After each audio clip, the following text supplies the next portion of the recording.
안녕하세요. 내면의 소리에 귀 기울이는 시간, 마음 공부 시리즈 9번째 편에 오신 것을 환영합니다. 지난 시간에는 자비와 공감이라는 따뜻한 다리를 통해 타인과 세상을 향해 마음을 여는 법을 이야기 나누었습니다. 그렇게 원망과 미움, 무관심의 소란함이 가라앉고 타인과 연결된 충만함으로 채워진 마음, 그 고요하고 너른 마음의 땅 위에는 이제 어떤 씨앗을 심고 어떤 꽃을 피울 수 있을까요? 오늘 우리는 그 드넓은 가능성의 땅 위에서 피어나는 가장 아름답고 강력한 꽃, 바로 집중과 창의성에 대해 이야기 나누려 합니다. 현대사회에서 우리의 주의력은 가장 희소한 자원이 되었습니다. 쉴 새 없이 쏟아지는 정보와 자극은 우리의 정신 에너지를 안개처럼 흩어버립니다. 하지만 마음 공부의 여정에서 집중은 단순히 일을 효율적으로 처리하는 기술을 넘어섭니다. 그것은 흩어진 내면의 힘을 한 곳으로 모아 내 안에 잠들어 있던 잠재력과 통찰, 즉 창의성이라는 거인을 깨우는 가장 근본적인 수행입니다. 오늘은 그 거인을 깨우는 구체적인 열쇠를 함께 찾아보겠습니다. 동양의 수행 전통에서 최고의 경지는 종종 극도의 집중 상태, 즉 산매를 통해 묘사됩니다. 산매는 긴장과 노력으로 가득 찬 억지 집중이 아닙니다. 오히려 나와 대상의 경계가 사라지고 시간이 멈춘 듯한 깊은 몰입 속에서 느껴지는 편안하고 맑게 깨어있는 상태입니다. 선불교의 궁수가 활을 쏘는 비유는 이를 잘 보여줍니다. 진정한 명궁은 눈으로만 관역을 조준하지 않습니다. 그는 숨을 고르고 마음을 비워 활과 화살, 관역, 그리고 자기 자신이 온전히 하나가 되는 순간을 기다립니다. 생각과 계산이 사라진 무심의 상태에서 화살은 쏘는 것이 아니라 저절로 쏘아지는 것입니다. 이때의 화살은 거의 빗나가지 않습니다. 이것이 바로 동양에서 바라보는 집중과 창의성의 관계입니다. 내가 무언가를 해야지라는 에고의 소란함을 잠재우고 대상과 온전히 하나가 되는 깊은 집중 속에서 가장 완벽하고 창의적인 행위가 자연스럽게 발현된다는 것입니다. 명상은 바로 이 산매와 무심의 경지를 훈련하는 체계적인 과정입니다. 우리가 명상을 통해 끊임없이 호흡으로 돌아오는 연습을 할 때 그것은 단순히 마음을 안정시키는 것을 넘어 주의력이라는 마음의 근육을 단련하는 것과 같습니다. 이 근력이 강해지면 우리는 일상 속에서도 필요할 때 마음의 에너지를 원하는 곳에 온전히 쏟아부을 수 있게 됩니다. 도교의 무의자연 사상 또한 같은 맥락에 있습니다. 무의는 아무것도 하지 않는다는 뜻이 아니라 억지로 거스르는 행위 없이 우주의 자연스러운 흐름에 순응하여 행하는 것을 의미합니다. 물이 흐르듯 구름이 가듯 자연스럽고 막힘이 없는 상태. 이러한 무의의 행위는 깊은 집중과 이완이 조화된 상태에서만 가능하며 이때 인간의 창의성은 최고의 경지에 이르게 됩니다. 내 안의 계획과 아집을 내려놓고 고요히 집중할 때 세상의 흐름과 내가 조응하며 더 큰 지혜와 통찰이 나를 통해 드러나는 것입니다. 서양 심리학은 이러한 상태를 몰입이라는 개념으로 설명합니다. 긍정 심리학의 대가인 미하이 칙센트미하이는 몰입을 자신이 하는 일에 완전히 빠져들어 시간의 흐름이나 자신에 대한 생각까지 잊게 되는 상태라고 정의했습니다. 운동선수가 최고의 기량을 발휘하는 순간, 예술가가 작품에 흠뻑 빠져드는 순간, 과학자가 난제에 몰두하는 순간이 바로 이 몰입 상태입니다.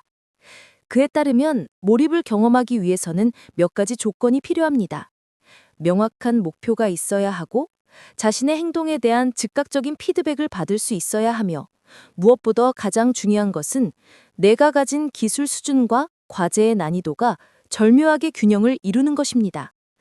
과제가 너무 쉬우면 지루해지고 너무 어려우면 불안해지지만 나의 능력을 최대한으로 끌어올려야만 겨우 해결할 수 있는 그 아슬아슬한 경계선 위에서 우리는 최고의 몰입을 경험하게 됩니다.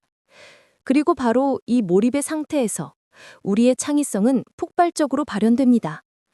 평소에는 보이지 않던 해결책이 떠오르고 흩어져 있던 아이디어들이 하나의 그림으로 연결되는 경이로운 경험을 하게 되는 것이죠.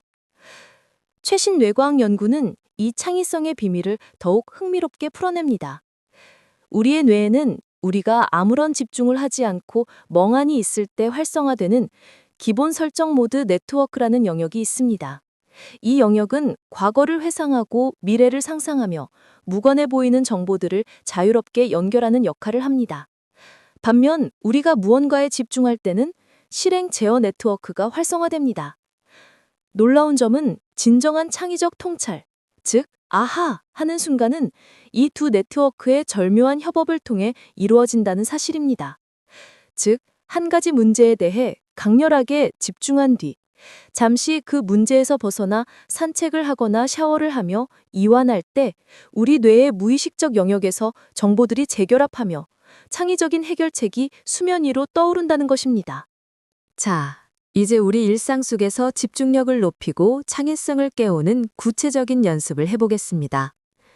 이것은 집중과 이완이라는 두 가지 리듬을 타는 춤과 같습니다. 첫째, 시작의 의식을 통해 몰입의 공간을 만드는 것입니다. 우리의 뇌는 환경과 신호에 민감하게 반응합니다. 집중이 필요한 일을 시작하기 전 나만의 간단한 의식을 만들어 보세요. 책상을 깨끗이 정리하고 스마트폰을 다른 방에 두거나 무음으로 설정하고 따뜻한 차 한 잔을 준비하는 것입니다. 이러한 반복적인 의식은 마치 공연의 막을 올리듯 우리의 뇌에게 이제부터는 깊이 몰입하는 시간이라는 강력한 신호를 보내줍니다.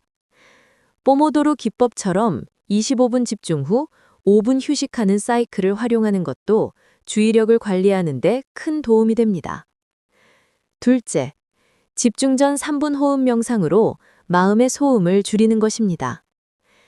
일을 시작하기 전 자리에 앉아 눈을 감고 3분만 자신의 호흡에 주의를 기울여 보세요.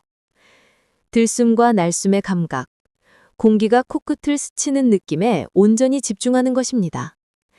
이 짧은 시간은 마치 컴퓨터를 재부팅하듯 이전에 하던 생각의 잔해들을 깨끗이 지우고 우리의 정신을 지금 여기로 가져와 집중을 위한 최적의 상태로 만들어줍니다.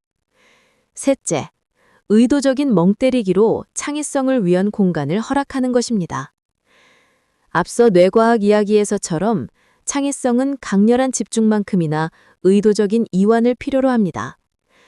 한 가지 일에 깊이 몰두했다면 휴식 시간에 스마트폰을 들여다보는 대신 창밖을 멍하니 바라보거나 아무 생각 없이 산책을 해보세요. 이 비어있는 시간이야말로 무의식이 자유롭게 활동하며 아이디어를 숙성시키는 가장 중요한 배양의 시간입니다. 샤워 중에 기발한 생각이 자주 떠오르는 것도 바로 이런 이유 때문입니다. 넷째, 길 잃은 마음을 친절하게 데려오는 것입니다. 집중하는 동안 마음이 다른 곳으로 흩어지는 것은 실패가 아니라 지극히 당연한 현상입니다. 이때 중요한 것은 왜 나는 집중을 못할까 라며 자책하지 않는 것입니다. 그저 마음이 잠시 여행을 다녀왔구나 하고 알아차린 뒤 길 잃은 양을 우리로 데려오는 목동처럼 부드럽고 친절하게 다시 원래의 과제로 주의를 가져오면 됩니다. 이 알아차림과 되돌아옴을 반복할수록 당신의 주의력 근육은 눈에 띄게 강해질 것입니다. 오늘은 마음 공부 시리즈 9번째 시간으로 내 안에 잠든 거인을 깨우는 법, 집중과 창의성에 대해 이야기 나누었습니다. 집중은 더 많은 일을 해내기 위한 억압적인 노동이 아니라 내가 하는 일과 온전히 하나가 되는 기쁨의 경험입니다. 그리고 창의성은 몇몇 천재들의 전유물이 아니라 고요하게 집중된 마음 위에 자연스럽게 피어나는 우리 모두의 본성입니다. 마치 호수의 표면이 잔잔할 때 비로소 그 깊은 바닥의 보석을 들여다볼 수 있고 그 깊은 곳에서 새로운 생명이 솟아오르는 것과 같습니다. 이처럼 우리가 삶의 매 순간에 더 깊이 집중하고 그 안에서 창의적인 기쁨을 발견하며 살아갈 때 우리의 삶은 그 자체로 하나의 예술작품이 되어갑니다. 이렇게 일상의 모든 순간에서 의미와 기쁨, 몰입을 찾아내는 삶의 태도는 자연스럽게 우리를 마음 공부 여정의 최종 목적지로 안내합니다. 다음 시간, 행복과 만족, 내적 풍요에 대해 이야기하며 진정한 행복이 어디에 있는지를 함께 탐구해 보겠습니다. 당신의 오늘이 작은 일 하나에도 온전히 몰입하는 충만한 기쁨으로 가득하기를 진심으로 바라며 마음 공부 시리즈 9번째 편을 마칩니다.